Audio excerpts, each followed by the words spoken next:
Bwana Yesu asifiwe, mtu wa Mungu, na kusalimu kwa jina la Yesu. Bwana Yesu asifiwe sana.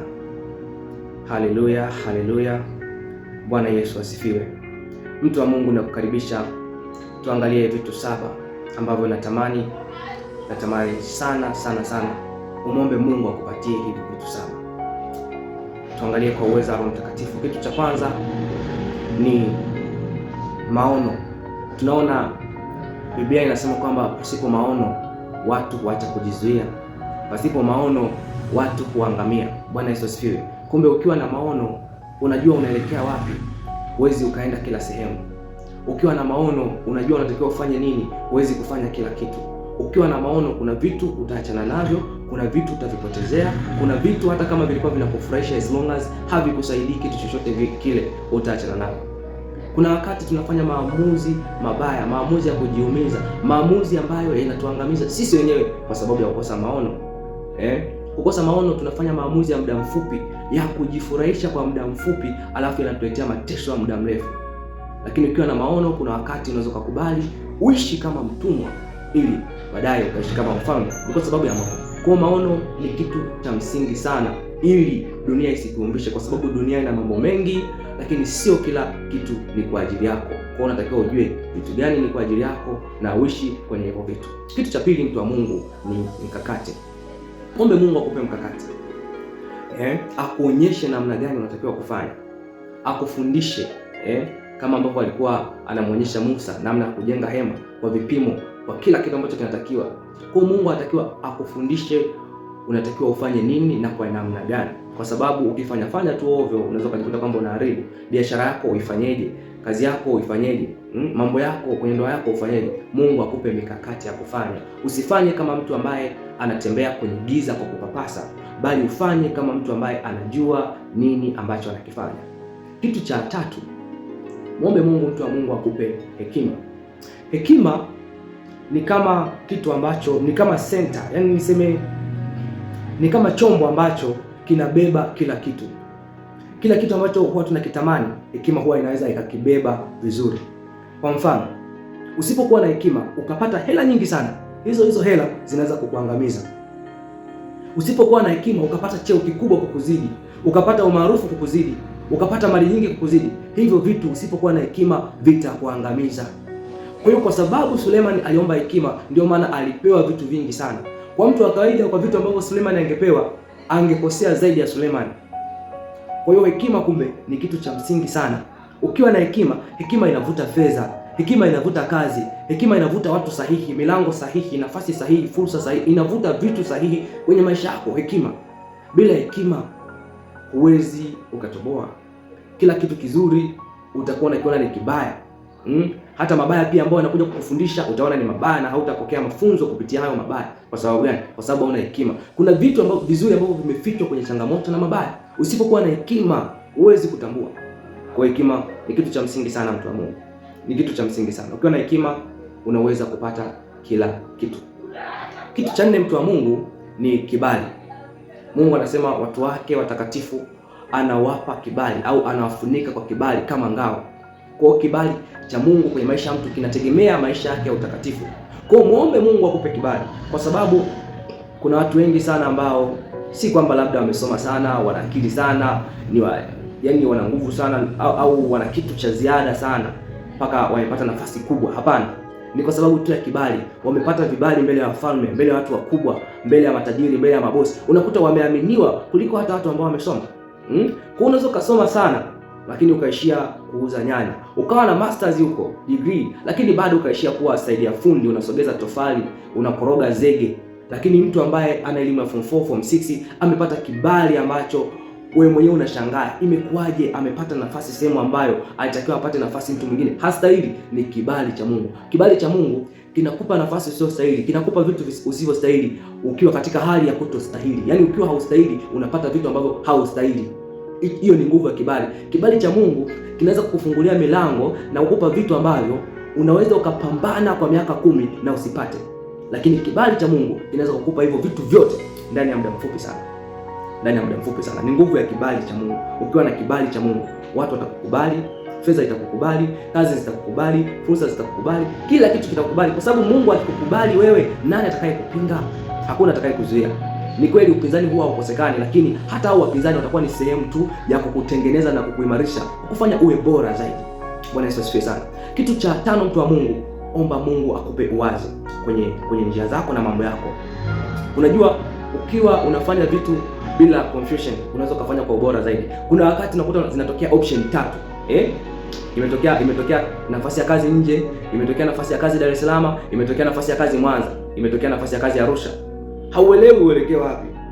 Kwa sababu hujui nafasi sahihi ni ipi ambayo Mungu amekupatia. Unaweza kutamani kwenda abroad kwa sababu ulikuwa unatamani muda mrefu sana uende nje, lakini kumbe nje ni mtego tu wa adui kukupoteza kwenye nafasi yako. Kumbe nafasi yako wewe inatakiwa uende Mwanza, lakini kwa sababu unapenda Dar es Salaam, jiji kubwa Dar es Salaam kwenye fursa nyingi zaidi ya Tanzania, unataka uende Dar es Salaam. Kwa hiyo unakosa nafasi. Kwa sababu gani? Umekuwa confused. Nafasi zimekuwa nyingi, zimetokea kwa wakati mmoja, kwa msimu mmoja, kwa hiyo zimekuchanganya, umeshindwa kufanya maamuzi gani sahihi. Kwa hiyo muombe Mungu akuonyeshe kwa uwazi kwamba ufanye biashara gani, ufanye kitu gani, uelekee wapi, ufanye nini. Mungu akuonyeshe wazi. Mungu anasema yeye sio author of confusion. Siko Kiswahili simeje? Yaani Mungu yeye huwa changani kwamba labda sasa hivi aseme sije nenda Mwanza, afu kidogo aseme nenda Dar es Salaam, afu kidogo nenda abroad. Hapana, Mungu sio author of confusion. Lakini kitu kingine cha 6, mtu wa Mungu, omba Mungu akuweke kwenye mazingira sahihi. Hata mbegu ikiwa bora kiasi gani, ikiwa kwenye udongo ambao sio sahihi, ikiwa kwenye mawe, kwenye miamba, ikiwa kwenye eneo ambalo lina uchafu, machaka, hata hiyo bora kiasi gani, haiwezi kuzaa matunda na watu watasema hii mbegu haifai. Kwa hiyo kuna wakati hauzai matunda, kuna wakati unaonekana hauna thamani, hauna maana, ni kwa sababu haupo kwenye mazingira sahihi. Haupo kwenye mazingira sahihi, haupo kwenye udongo sahihi, hauwezi kukua, hauwezi kuzaa matunda. Ukiwa kwenye vichaka, hata ukikua hauwezi kuzaa. Mwindi ukiwa kwenye vichaka hauwezi kuzaa hata kama umeweza kukua. Mwindi ukipandwa kwenye mawe hauwezi kuota ukakua, ukafika popote pale, utakauka tu kwa sababu ya mwanga ya joto lile la jua linalochoma kwenye hiyo ardhi. Kwa hiyo mazingira ni kitu muhimu sana. Mungu akuweke kwenye mazingira sahihi ambayo vile vitu ambavyo ameweka ndani yako vitazaa matunda. Vitazaa matunda. Ukiwa kwenye mazingira sahihi, kila kitu ambacho unakifanya kitakuwa sahihi na kitafanikiwa. Kuna wakati wewe unatamani sana, lakini kwa sababu ya mazingira uliopo, thamani yako haionekani. Unaona? Kwa mfano maji, kuna sehemu maji unakuta yanauzwa 500, sehemu nyingine yanauzwa 1000, sehemu nyingine yanauzwa 2000, sehemu nyingine yanauzwa 5000. Inategemea na nini? Na mazingira ambapo hicho kitu kipo. Kwa hiyo kumbe mahali ambapo ulipo kama hauna thamani, maana yake ni kwamba sio mazingira sahihi kwako kukaa. Unajua kabisa una ndoto, una maono, una mipango, una mambo makubwa ndani yako, lakini kwa nini hazai? Ni kwa sababu ya mazingira uliopo sio sahihi. Mtu wa Mungu, kitu cha 7 ni kuomba Mungu akupatie watu sahihi. Watu sahihi. Tunajua Mungu anafanya vitu kupitia watu, anabariki, anainua watu kupitia watu, lakini shetani naye pia hayuko mbali, anafanya vile vile. Anatumia watu kuchelewesha watu, kukwamisha watu, kuzuia watu, kulaani watu, kuangusha watu. Kwa hiyo Mungu akikuweka katikati ya watu sahihi, watakuwa ni sababu ya wewe kufanikiwa zaidi, kukua zaidi, kusonga mbele zaidi. Lakini usipokuwa kwa watu sahihi, utajikuta kwamba hao watu hata kama wanakuonyesha upendo, lakini watu ambao wanashindana na wewe.